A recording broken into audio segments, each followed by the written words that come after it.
Everyone. It's good to see you. It's good to see you. I know some of you are straggling in from the class this morning. I hope you enjoyed doing your prayer flags. And Gary, thank you. You'll tell us, what are we doing next week? Mandalas. Okay, so don't forget, come to the class. But anyway, good morning, everyone. So wonderful to see you.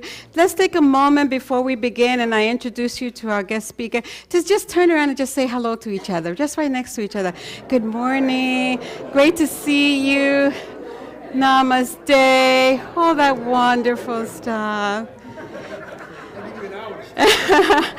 There's a joy in the room. And if you would turn around and say hello to our Facebook and YouTube family. Hello, Facebook, YouTube family. We love you and appreciate you. Thank you for watching this morning. So we have a special treat, as you know, this morning. We have the guest, Reverend Dr. Will Tuttle.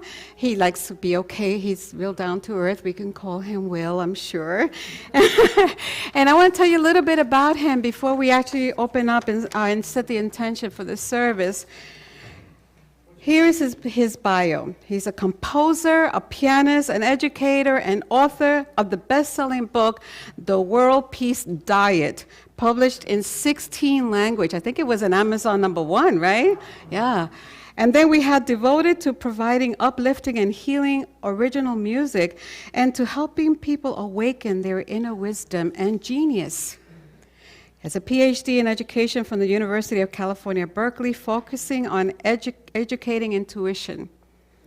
Taught colleges across courses in philosophy, humanities, mythology, creativity, and comparative religion, a former Zen monk and Dharma master in Korean Zen tradition.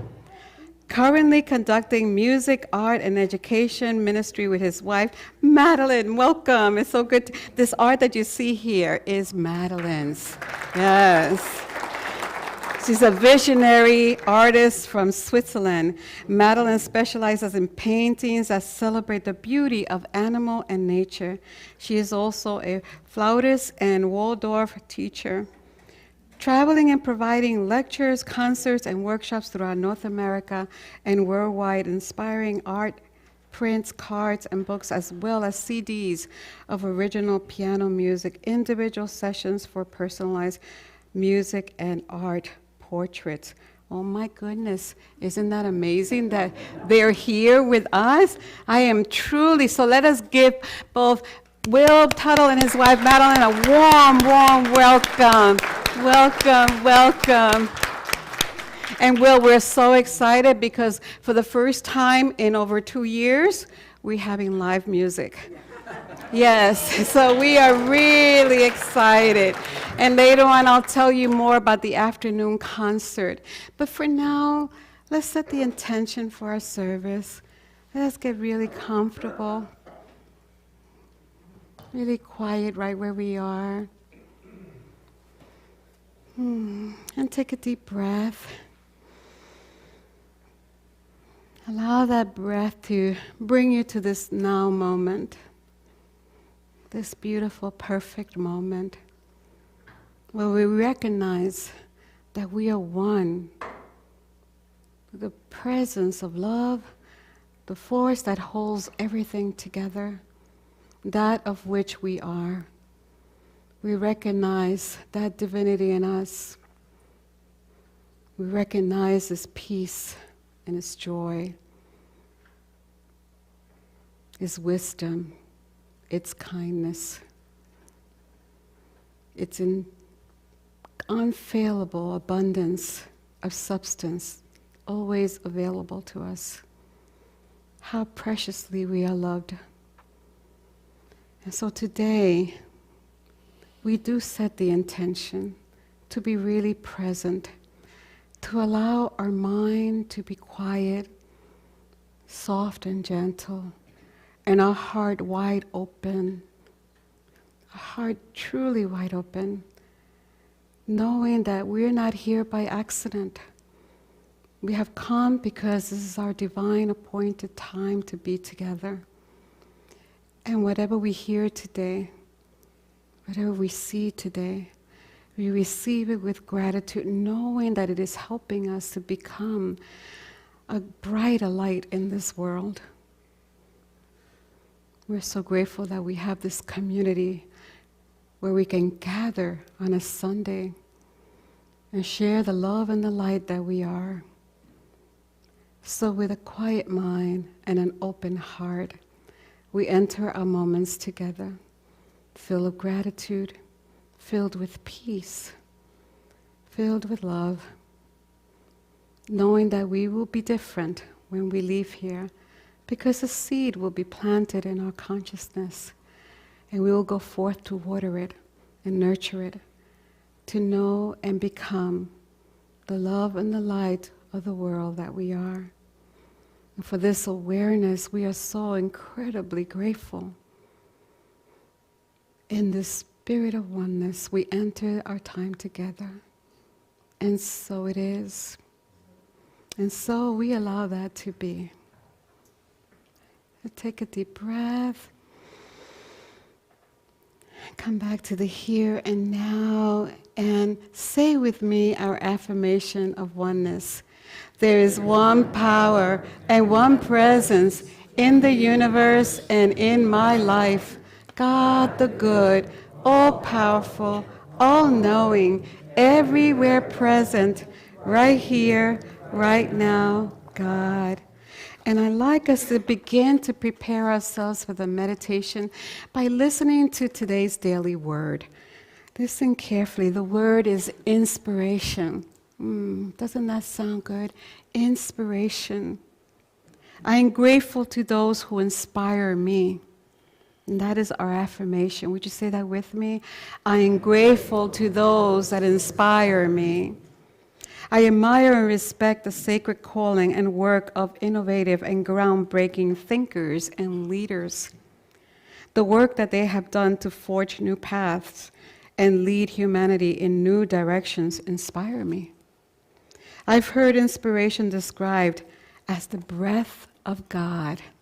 Isn't that beautiful? The breath of God, an inner quickening. This quickening is mine as I forge new paths and boldly journey forward, creating my life anew. To keep divine inspiration flowing, I make time to rest in contemplative stillness. I begin each day with a prayer for a receptive mind and heart. I pray for the courage and clarity to release my rigid expectations. I live in a state of gratitude for the inspiration that flows from God and the opportunity to share it. And from the book of Genesis, chapter 2, verse 7, then the Lord God formed man from the dust of the ground and breathed into his nostrils the breath of life, and the man became a living being. Affirmation, I am grateful to those who inspire me. Would you say that with me one last time? I am grateful to those that inspire me. And today I am grateful for Will, Tuttle, and Madeline, because I know they come filled with divine inspiration. Thank you. And now it's over to you. Thank you so much, Reverend Luz. Good morning, everyone. It's really an honor to be with you this morning, and I'd like to go ahead and just invite everyone now to join together in our time of meditation. And I'll be doing that from the piano here.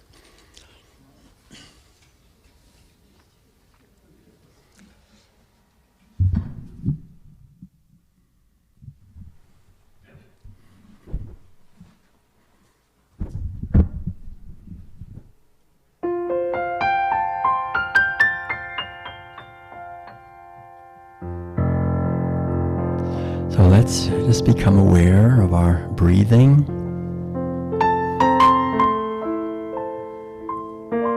With every exhalation, allowing ourselves to relax into this present moment.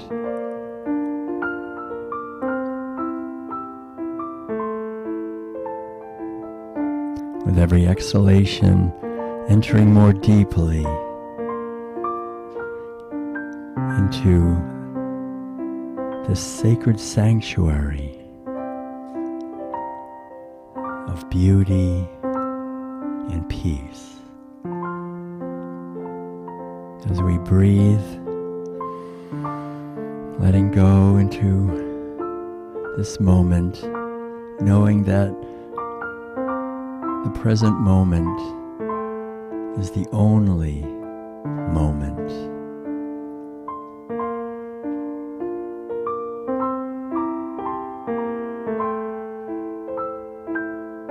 It's always right now. So we give thanks for this precious opportunity of a human birth to grow in wisdom and compassion, to learn and to share, to contribute to the healing and to the awakening of our world.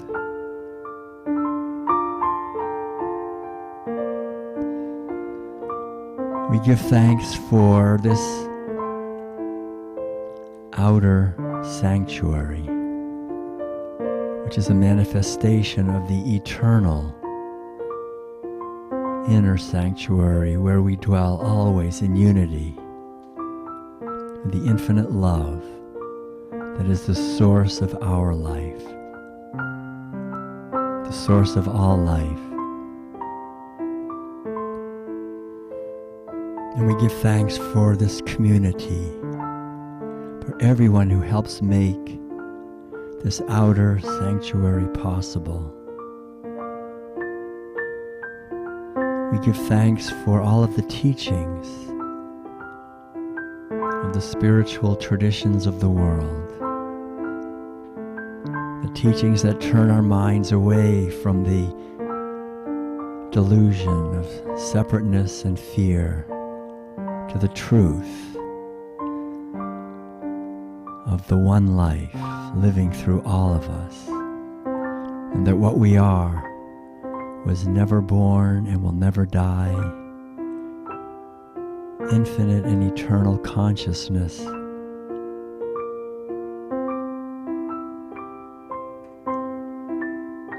And we give thanks for all of the teachers in our life,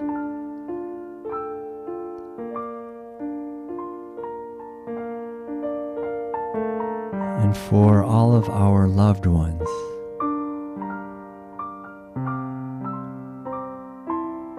And for the whole community of life on this earth. And we give thanks for this beautiful earth.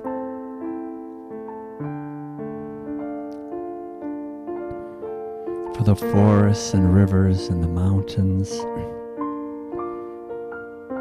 the springs and mangroves, the birds and marine animals, the whole celebration of life here, the beauty, the infinite abundance, the majesty and mystery of life.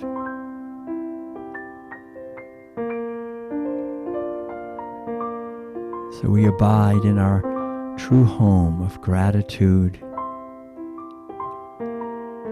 for this moment and for this life,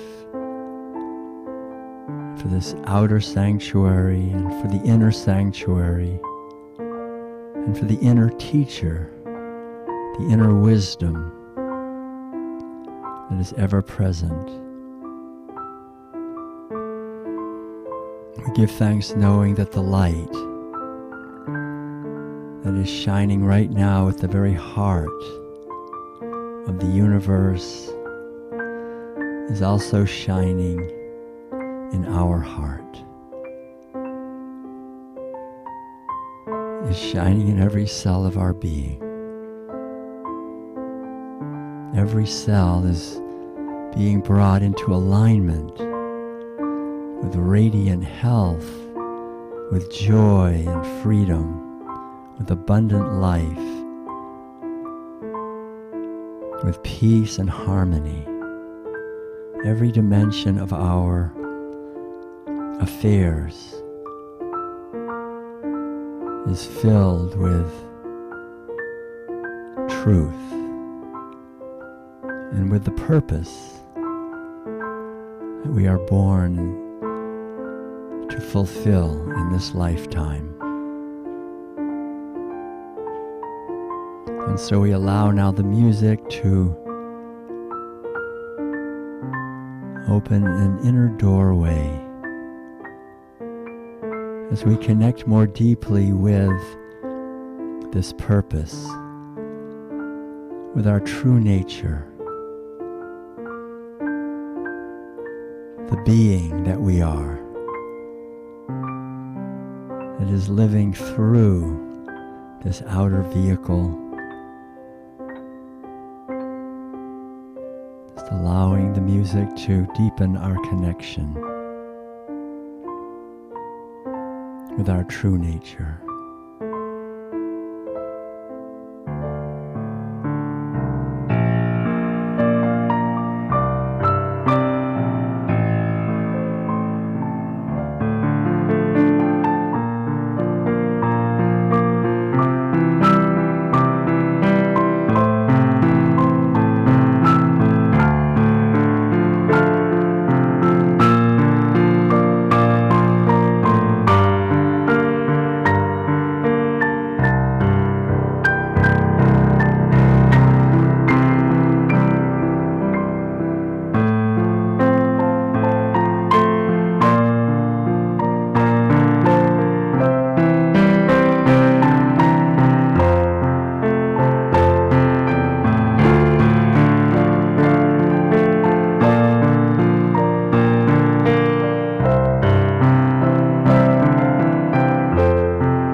abiding in our true home, abiding in gratitude, abiding in love, abiding in kindness, abiding in joy, abiding in abundance.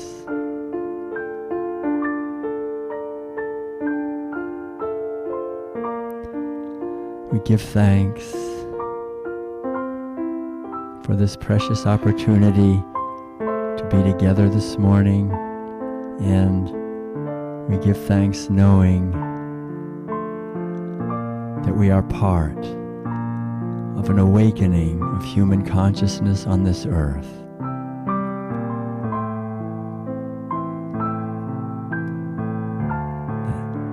Be part of the awakening of humanity to live our lives as we are intended,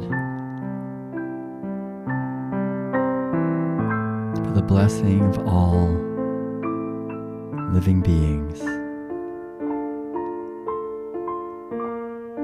Divine inspiration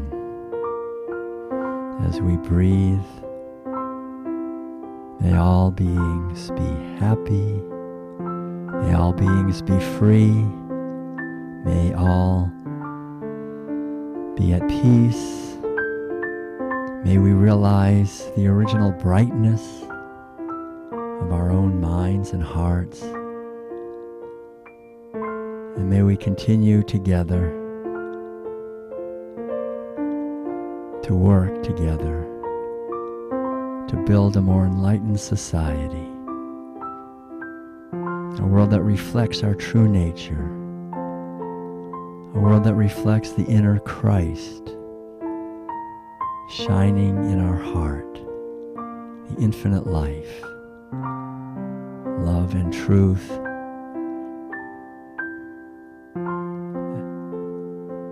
that is eternal.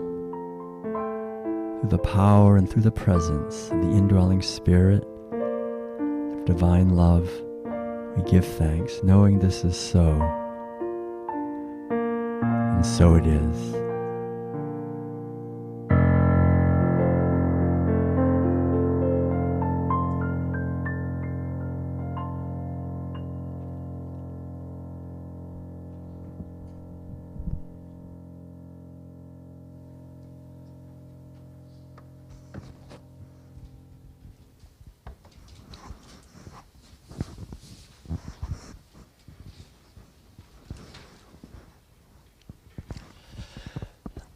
Okay, thank you everyone for joining together in our meditation time together. And I'd like to now just play a short piece of original piano music and invite you, as you're listening, to let the music take you on an inner journey before we go into our message this morning.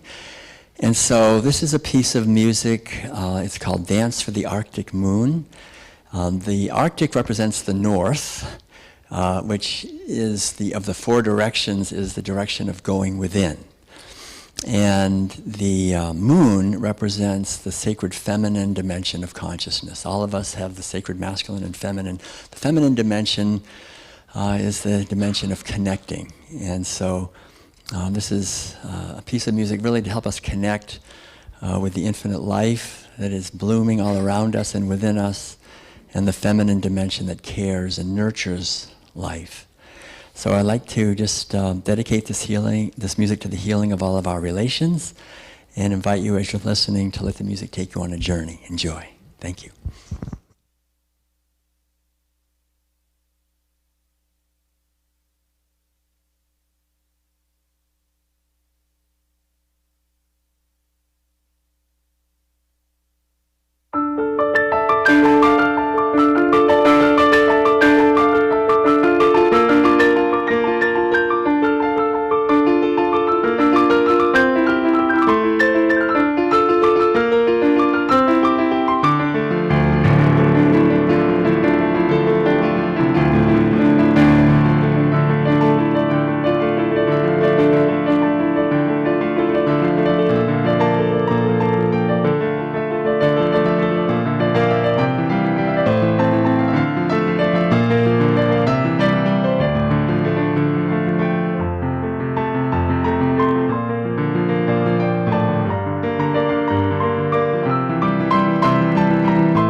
Thank you. Thank you very much. Wow. So it's really, as I said earlier, it's a delight to be back here in Lecanto and this beautiful space you have with all the acreage. We already took our morning. Did you all do that? Y'all take your walk around the 12 Powers Trail this morning?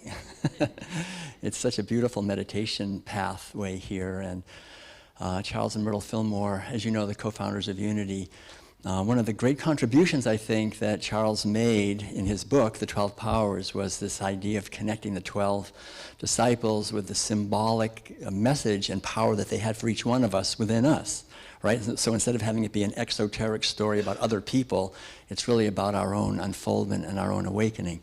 I think that's one of the great geniuses, actually, of the Unity movement. It's based on this deeper exploration and really the adventure of going deeper into the scriptural study to see how these things actually apply to us in our daily lives, rather than as something outside of us that we have to try to emulate, but we can actually live this. Charles Fillmore is kind of famous for saying that he wanted to go straight to headquarters. Remember that? I go straight to headquarters. What did he mean by that? What he actually meant was, I'll just ask Myrtle. But actually, you connect with the divine, sacred feminine, right? I mean, but no, the basic idea here really is that each one of us is a locus of authenticity, right? Each one of us has an authentic capacity to connect with our own inner guidance system, our own intuitive wisdom. And that's really what the inner genius is, that we all have. And each one of us has a unique expression of life to create and to manifest in this particular incarnation that we're in.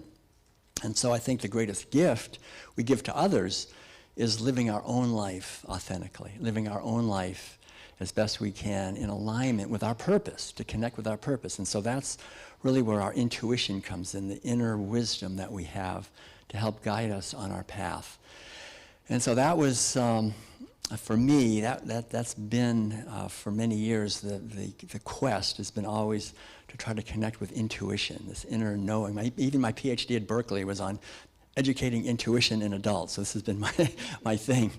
And it did pretty well. I mean, actually, the dissertation was nominated as the best dissertation at Berkeley that year, back in the mid-1980s.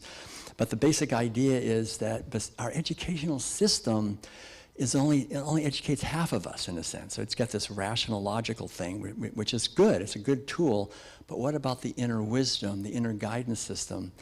And we're not really taught, I don't think, very well. So that's why we have to come to places like this, in a sense, to get the other half of our education.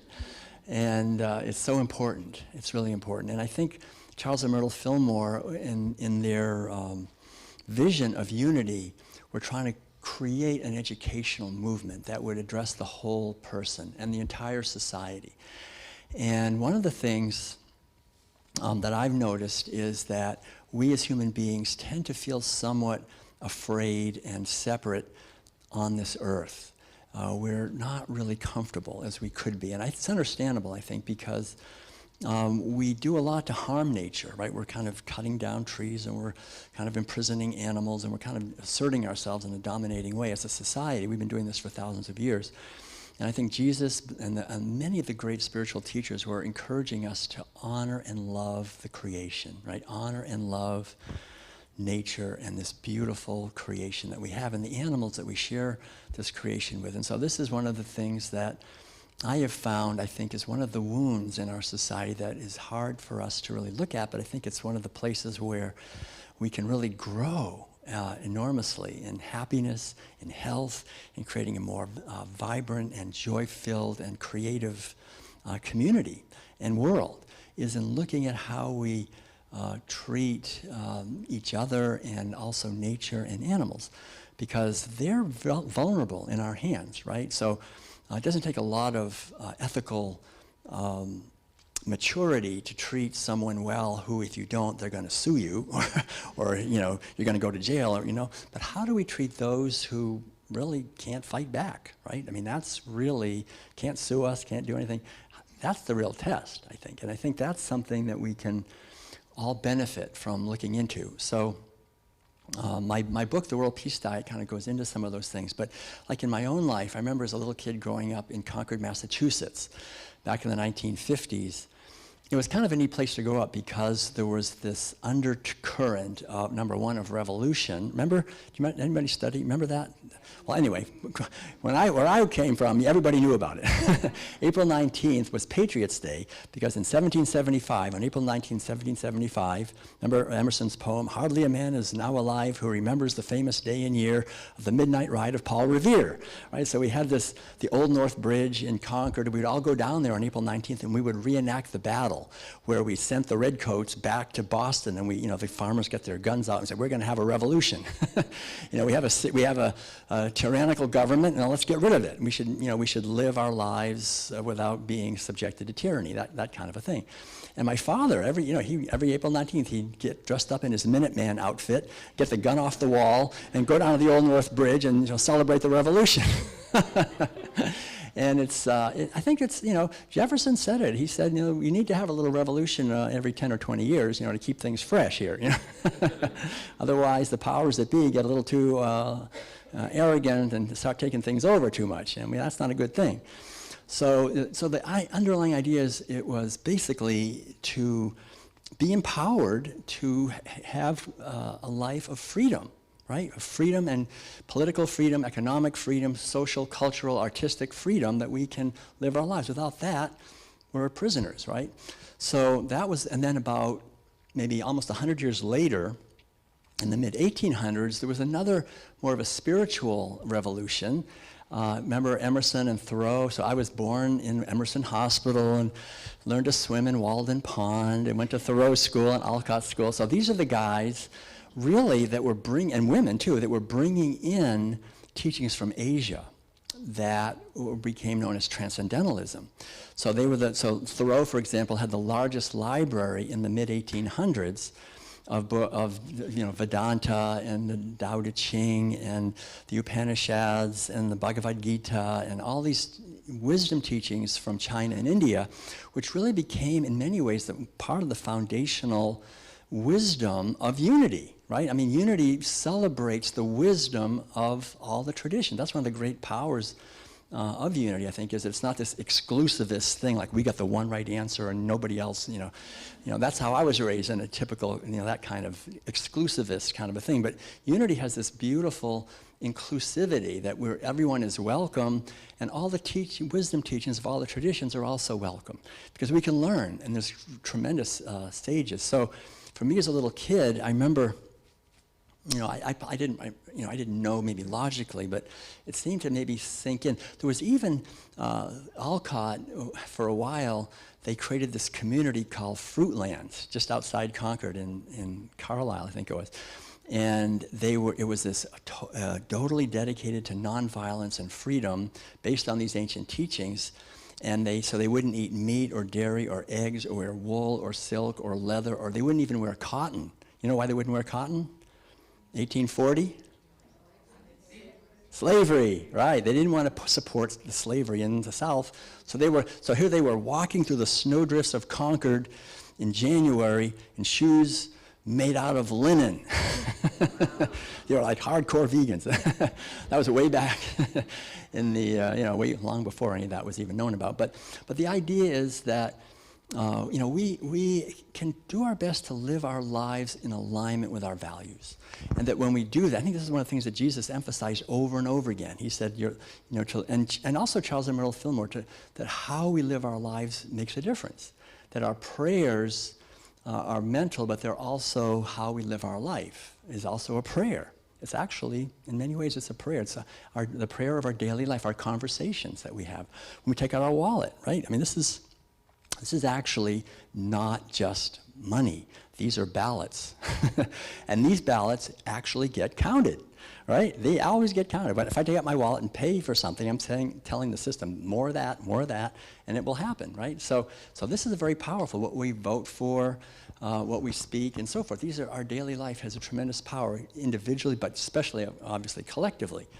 So for me as a little kid growing up there, we ate the usual meals, lots of meat, dairy products, and eggs. But I remember when I was about 7, I asked my mother, I said, "Mom, kind of food we're eating. Is this what everybody eats? And my mother said, yeah, pretty much. This is what everybody eats. And then she left, and then she came back a few minutes later, and she said, well, I'm sorry, that's not totally true, because there are vegetarians. And I said, oh, well, and I was at that age when I liked learning new words, especially if they were kind of long, like vegetarian. That's like, wow, that's a $5 word, What's a vegetarian? And she thought for a minute, and she goes, a vegetarian is, don't worry about it, you're never gonna meet one. And she said, I've never met one, and I don't know where they get their protein. And so in my young mind, I knew, number one, these vegetarians are very rare, because my mother, who I knew was very old, she had never even met one. And then she said, I don't know where they get their protein. I thought, oh, these poor, miserable people, they're just dragging themselves through the dirt, begging for protein. I was just so glad I wasn't a vegetarian. That was the worst thing in the world, to be a vegetarian. So that was it. And I remember, that was the last, my mother said that was the last I ever heard. I never heard the word again. That was the end of it. I remember going away in the summers to a summer camp in Vermont where I learned, I was about 13, 14, 15 years old, how to catch my own chicken and how to have my axe and, do this. And we would actually slaughter our own animals, chickens and even a cow every year. And I didn't enjoy it, but I knew I was doing the right thing, right? Because I'd gone through 13 years at that point of every day, breakfast, lunch, and dinner, that these animals are put here by God for us to eat. They don't have a soul. They taste good. If you don't eat them, you're definitely going to die within 24 hours of a protein deficiency, right? You just got to do it. So I was 13 years old. All right, I can kill my chicken. I did it, So it was kind of this basic, just going along with society, right? Just doing what I had been told to do and knowing it was that I had to do it or I wouldn't survive. I wouldn't have the nutrients that I needed to be healthy. I went away to college. And I heard there were some vegetarians on campus, but I never met one. But I heard they were around somewhere. This was back in the early 1970s in Maine. I was at Colby College in Maine.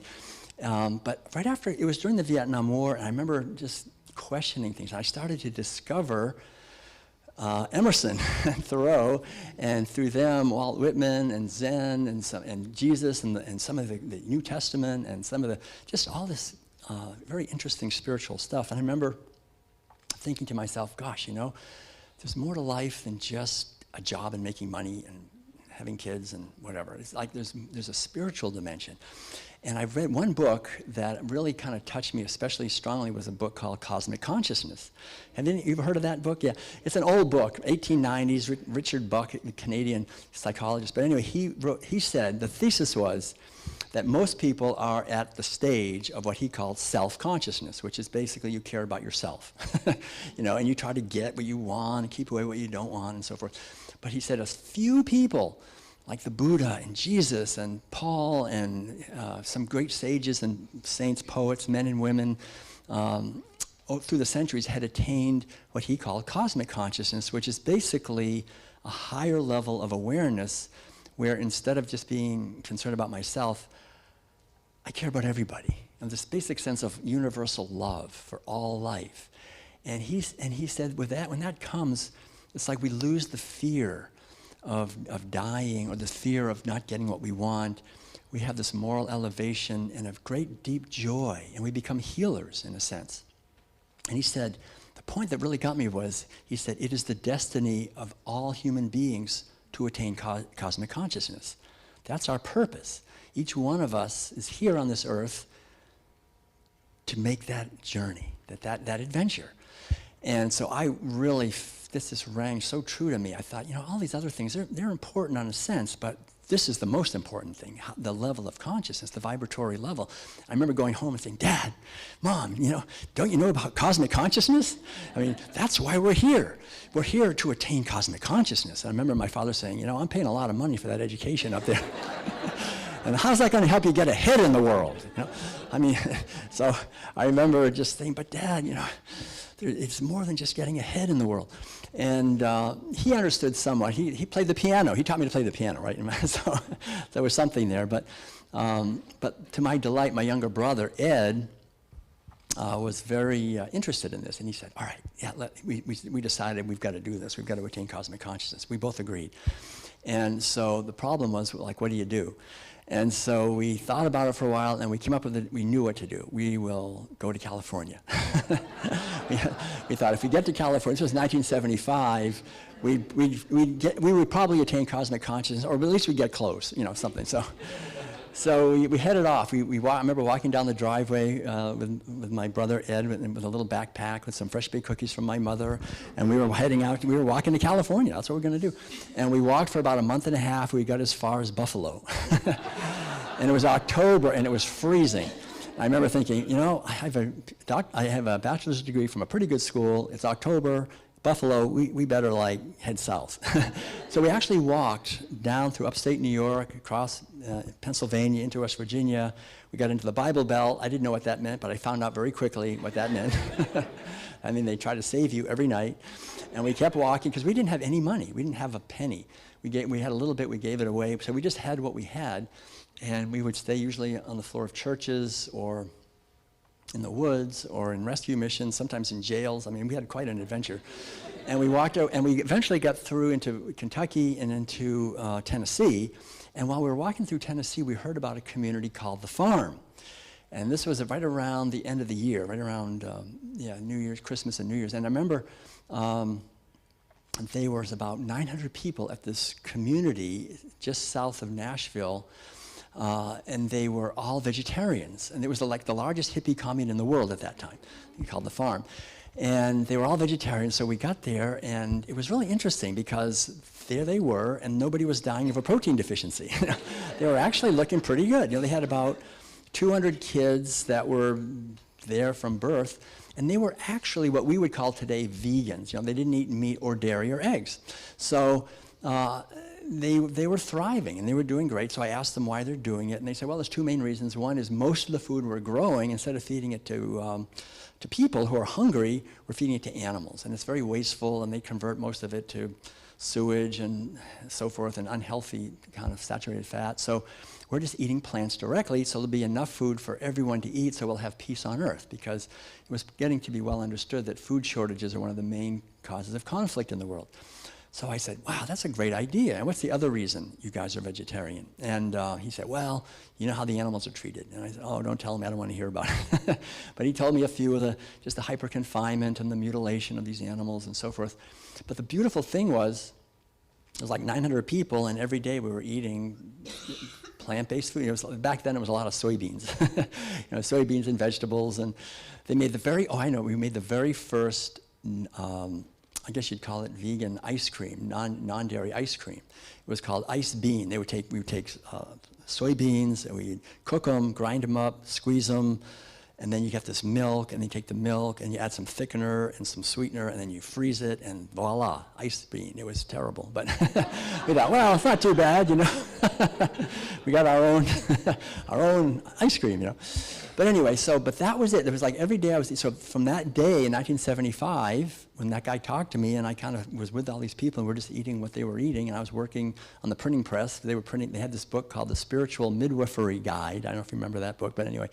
But I've never eaten meat in my life since that day, actually. That was it, 1975. And it was so neat because years later I met Madeline, and I found out that she, at the same month and year in Switzerland, also decided to never eat meat again in her life. So we had this kind of cosmic connection, I guess, on some level. I met her many years later in Switzerland. But the point is, for me, was that really kind of helped me to see that there's another way of living where I don't have to take out my wallet, right, and pay someone to do something I wouldn't want to do, to stab animals or to harm them. And so I ended up eventually getting out to California and living in these meditation centers of various kinds, Zen and Tibetan and so forth. And then a few years later, I decided to shave my head and become a Zen Buddhist monk. So I was in South Korea in this monastery called Songwangsa, and it was very rigorous. It was one of these places where the bell rings at 2:45 a.m., and you better get up and get into the meditation hall and start sitting at 3. And, it's full lotus on the floor, meditating until 9 o'clock at night.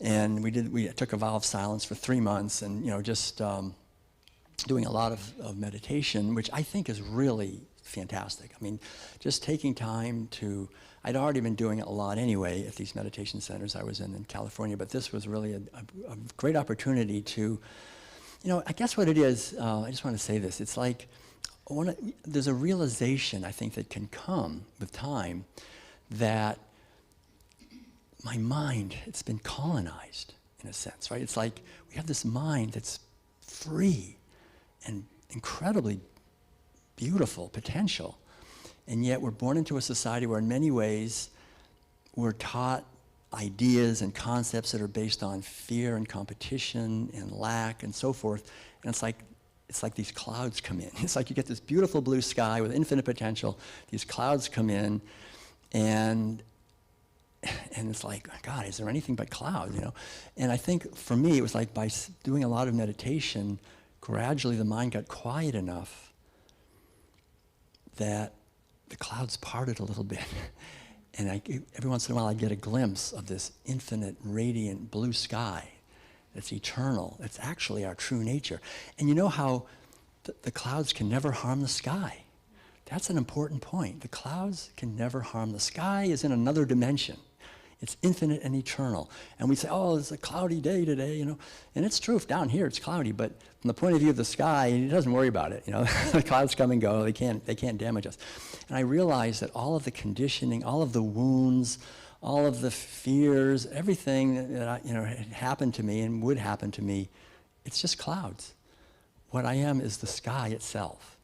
And that basic sense of being the eternal life within which everything is arising, the eternal consciousness, that's something that we can't really get there just by thinking. I think thinking can help us, but at a certain point we got to learn to stop thinking, right? To just stop thinking and to just listen. Just be quiet and listen. And in the stillness, you can get a glimpse of this. And I think out of that, there is born a sense of compassion for the little being that I am, trying to get what I am and how I was wounded as a kid and all these things, and for everyone else. Because we're all wounded. And that's the basic thing. And when people say things that are nasty or they do things that are hurtful, it's easy to go, oh, man, I don't like that person, But then we see that how they were wounded, and we think, oh, okay. We don't take things personally anymore, right? It's kind of like people, they can't help it. It's not their fault in a sense. They were wounded by people who were wounded. It goes back through the generations. It goes back thousands of years, right? Their parents, it kind of comes through the generations. So the whole idea is when it gets to me, I'm not going to pass it on again. I'm going to do my best to heal it, and so that whatever comes, if it's hurtful, that I can send forth love and kindness and caring and understanding. That can happen when we realize our true nature. And when we realize our true nature, then we see it in others. And that's the beautiful thing.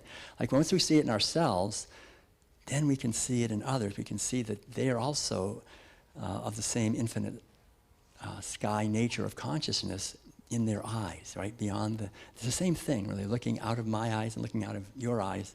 It's really the same infinite life. And that creates compassion. And for me, I realized that also, it wasn't just humans, but it's animals too. These animals, I had this neat experience when I was younger, when I was living in this little Volkswagen bus. When Madeline came over from Switzerland, she said, well, I want to come over, and because I was saying I need an artist for a CD I'm going to make, and she said, okay, I'll come over. And I said, I have no place to put you. I'm living in a Volkswagen bus. And she said, don't worry. I've lived in grass shacks in Kenya and long houses in Borneo, and I lived in a van all over Australia, so I won't be any trouble. Well, actually, it worked out pretty well. But anyway, before she came over, I was living in this Volkswagen bus, and I was up in the Olympic Mountains of Washington. I remember I went off for the day to do a hike up to the top of this peak, and then sort of unwisely, instead of going back, it was sort of late afternoon at that point, I saw on the sign that there was a lake. It said down there, and so I thought, oh, I'll go to the lake, have a swim, and then I'll go back. By the time I got to the lake, it was dark. I took my swim, it was great, but then I had to walk much farther than I realized. So I remember I was walking in the dark. It was one of these weird things where and it was really high. It was like probably 12 or 13,000 feet elevation. It was really up there. And I had to get back up to this ridge and then down again to get to the car. And I didn't think I was going to make it. I was walking, and I was really tired. I hadn't had anything to drink or to eat, really. And so At one point, I thought I would have to just lay down here and spend the night. But I was just struggling along, trying to get back up there, and out of the darkness, this elk emerged and just started walking beside me. It was the neatest thing. He just started like kind of walking along together there, you know. And I was in kind of a surreal state anyway, you know, when you're alone in the wilderness and exhausted and thirsty and late at night. But so I wasn't even all that surprised. Like, oh, hello, you know. And we walked along together, but I felt so much love from this elk, like so much support, like he was my brother. Like, here, okay, we can do it, you know. And so we did it. It was only probably a minute, you know, not that long, maybe, you know, half a minute or a minute. We walked along together. And then he sort of, you know, just took off and went off and disappeared into the shadows. But I felt great after that, and I knew I could make it, you know. And I remember going up. I got to the top of the ridge, and then I came down, and I got to my Volkswagen, and lots of food and water. Everything was there. But I remembered how I just sat there for a little while, and I didn't drink or eat, and I just thank you. I just said thank you to my brother, the elk. And I thought, I can't do anything to repay you, but I can try to spread the message to my human brothers and sisters to have compassion for animals. They really, in many ways, bear the full fury of our wounds, and we treat them and mistreat them by the millions every day. And I think that that's one of the main reasons we have a hard time really elevating our consciousness to create a world of true freedom, peace, and health, because we're forcing so many animals into slavery and disease. So this is sort of the great gift I felt like the elk was giving me. I'd like to now play a short piece of music. I know I'm probably getting to the end of my time here. And this is a short piece of music, and there's some pictures of animals celebrating their lives. I'm going to play a short piece of music. This piece of music, actually, when Madeline and I, after we were living in the Volkswagen bus, we started looking, I was really looking hard for a house because it was getting really small. In the Volkswagen bus. We were in Northern California, and we found a little house way out on a dirt road, but it was filled with mice. There were so many mice in there. So after we moved in, I would catch the mice, and then I would take them down across this little stream below the house and hope they didn't come running back into the house again. And one day I had a mouse in a little jar, and I put it on we had a grand piano in the living room that I was recording the CD on, and this little mouse was looking at me, and I was looking at her, and I started playing, and this melody came, and it was inspired by this little mouse. So I'm going to share that melody with you now. I love the poem by Walt Whitman. He said, "And even a mouse is enough to stagger sextillions of infidels." Not a great line. So this can stagger sextillions of infidels, even a little mouse. We were looking the other day, we were at the beach, these little sandpipers running around, you know. I mean, it's amazing. That's enough to stagger sextillions of infidels, too. I mean, there's so much life and beauty when we look into nature. So that's the melody. And are we ready for the... Okay, we're ready. So here we go. Enjoy. Thank you.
All right, well, thank you all so much for your loving attention, for your loving hearts, and for doing the best you can to make a positive change in our world. Together, we can transform our planet, and I think together we can fulfill the vision of Charles and Myrtle Fillmore, who also never ate any animal foods.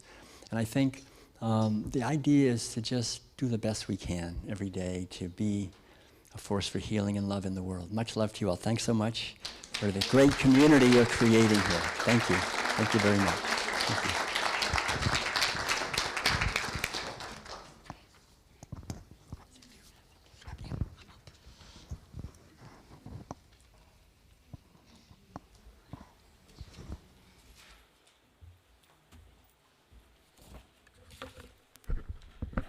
Thank you, Will, for that. And Marielle, your paintings are beautiful. The giraffe spoke to me, and I was just looking into its eyes during his meditation. Wonderful feeling.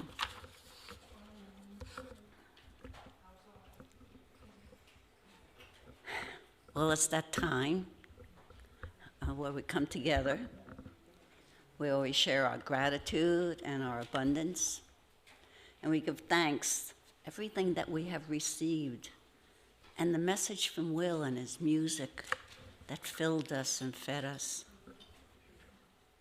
And everything that we give here in terms of our tithes and our offerings, goes out into the community.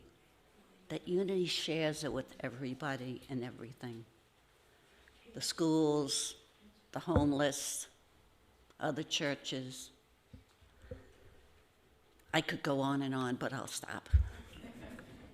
So I ask you to take your offerings in your hands, and you can hold it to your heart, and hold it with love. And let's say our blessing. Divine love through me blesses and multiplies all that I have, all that I give, and all that I receive. I send forth this gift with my blessings and my love. And now let's say, okay. Oh, okay, well, I was just going to play a little music while the baskets go around. Oh. Yeah. Oh, we don't do that anymore. You don't do that anymore. COVID, but you can feel free to play I'll play your just a music. short piece of music. Okay. Is that good? Will be Shall our I? prayer. Okay, I'll play a short piece. This is called Dance of Light. Enjoy.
Thank you, Will.